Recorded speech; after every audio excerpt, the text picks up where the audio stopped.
My name is Roya, and I read 9 books in the first half of October, and I only liked 2 of them. So I'm really bummed. So this is just kind of a weird video in that because I disliked 7 books, or largely disliked 7 books for mostly the same exact reasons, I'm not really going to spend that much time talking about them. Basically, I'm going to go into the books that I actually liked first and talk about those, and then talk about the rest of them kind of in sequence as far as, you know, what the similarities were in what I didn't like and all of that, because for the most part it really was mostly the same reasons.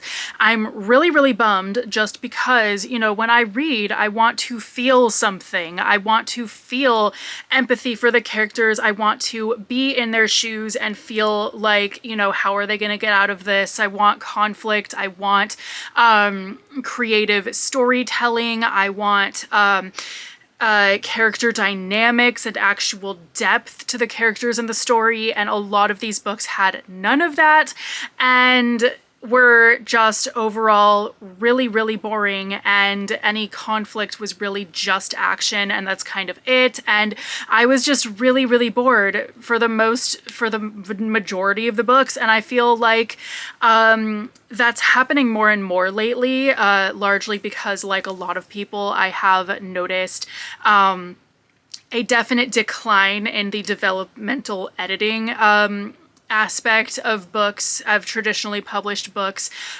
in the last couple years. But also some of the books I read this month were backlist titles, and they still had the same issues. So basically, I'm going to talk about the books that I actually really liked first. So firstly, we have Blood, which is a nonfiction. So basically, the issues I had with the rest of the books on this list don't even apply to this one, so it almost doesn't count. It's almost like I just liked one book this month. But basically, so Blood is a handbook for all things menstruation, and also talks about why it is that we have the issues that we do about not knowing these things. I mean, menstruation is something that happens to basically half of the population, and yet it's understudied. A lot of people don't necessarily know what is normal or abnormal for their own bodies, because people just don't talk about it. I mean, I couldn't help but think about how, while I was reading this book, I couldn't help but think about how when I first got my period, I didn't even recognize it because I had been learning about it, but every time it was described to me in any way, it was described in not the way that, you know, that was actually what was reality.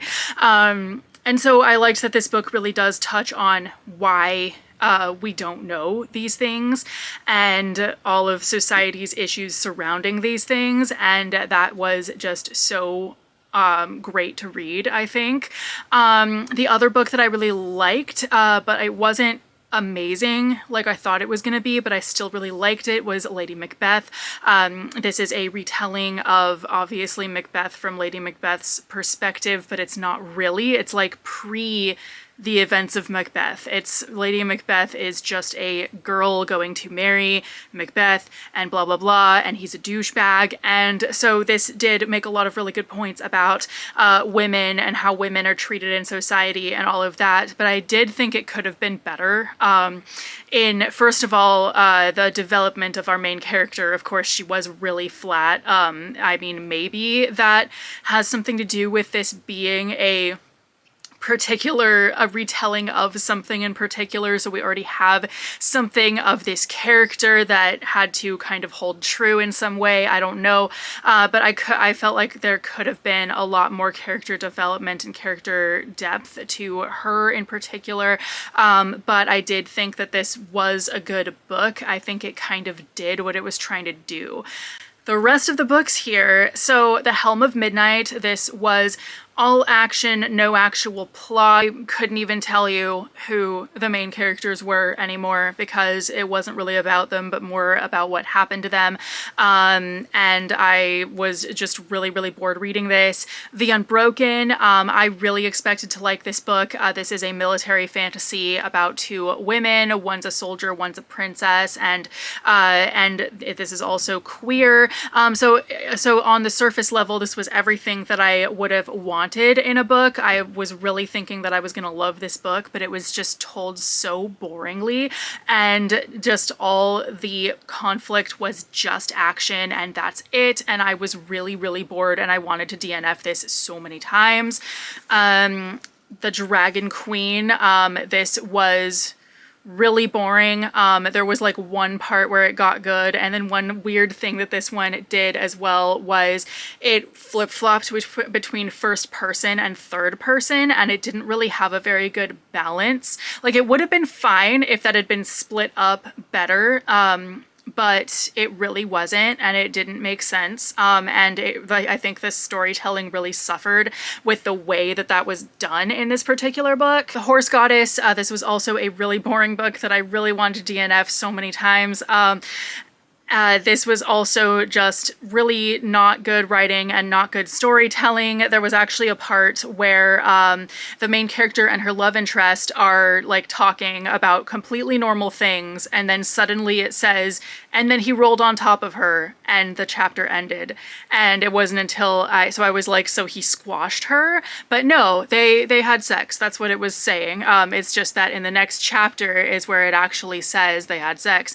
And I'm just like, hello, like, that was really poor storytelling and just not good, and just nothing about this book had any, like, it started off kind of cool, but after that it just was not good. Briar Book of the Dead, I actually did end up DNFing this really close to the end, just because I was not enjoying it. I was like making myself read this, and it was just not interesting to me. The characters were so flat. It was just the bare bones story with just a whole bunch of filler, and there was no actual stakes and nothing interesting about it. Every time you hear that song, this is something that I expected a little bit more from. You would think that, you know, a YA contemporary usually does a lot of a better job of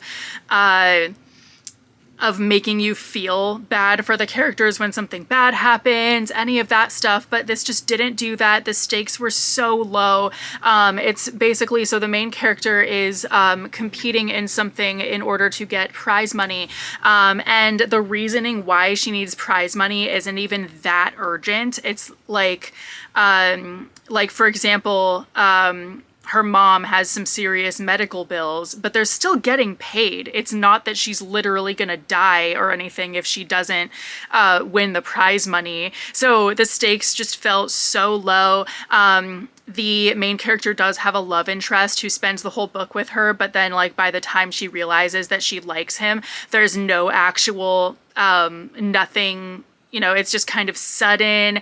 There just was no depth to the relationship leading up to that point. So it's not like we really cared by the time, or it's not like I really cared once they do get together. It just made no sense. And then finally, This Princess Kills Monsters. This is basically, it started off trying to be, like, pretending to be a retelling of a fairy tale, but not one that really exists, but like one that in the book you would think that you would know, kind of thing. But instead it kind of like, it ends up kind of combining a whole bunch of different fairy tales in this really weird way.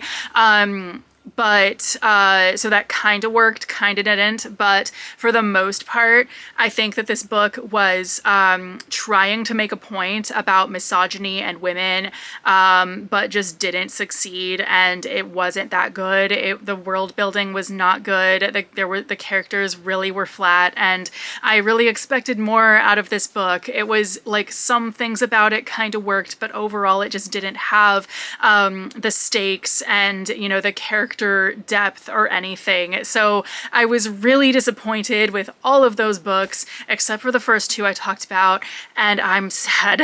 So anyway, those are the books that I read in the first half of October. I'm sorry that this video is a little bit of a bummer, but that's basically all the thoughts I have. I don't really want to dwell on how much I don't like books that don't have enough stuff to them and all of that. I could make a whole nother video about how annoying that is. But anyway, I'm going to wrap up this video and go and try to read something else that hopefully I will like more. So anyway, thank you guys so much for watching. Let me know if you've read any of these and have any thoughts on them, and I will see you very soon with a new video.